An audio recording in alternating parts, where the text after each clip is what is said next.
2005 óta működik nálunk ez az iskolai büfé, azóta vásárolunk többet a metróba, és kizártuk egy kicsit a többi beszerzési forrást, mióta működik ez az I Love program és a visszatérítési program.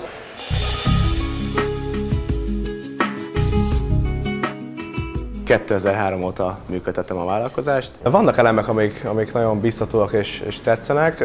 Gondolok itt például az I Love Pizzeria kampányokra, ami megkönnyíti a tervezést, az üzleti tervezésünket, hiszen 1 hónapig garantálnak árakat. Ezt az irányvonalat szeretném, hogyha tovább erősítenék, és esetleg akár 3 havi fix árakat kaphatnánk bizonyos termékekre, hogy a hosszú távú tervezés nekünk is egyszerűbb legyen.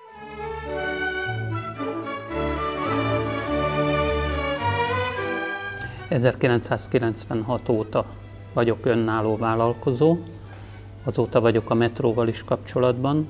2010.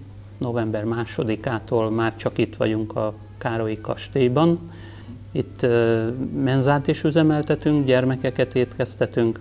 Van, amikor nem az van I Love menzába, amit én szeretnék megvenni, de mondom, az esetek nagy többségében ezzel élek. Ez egy jó dolog.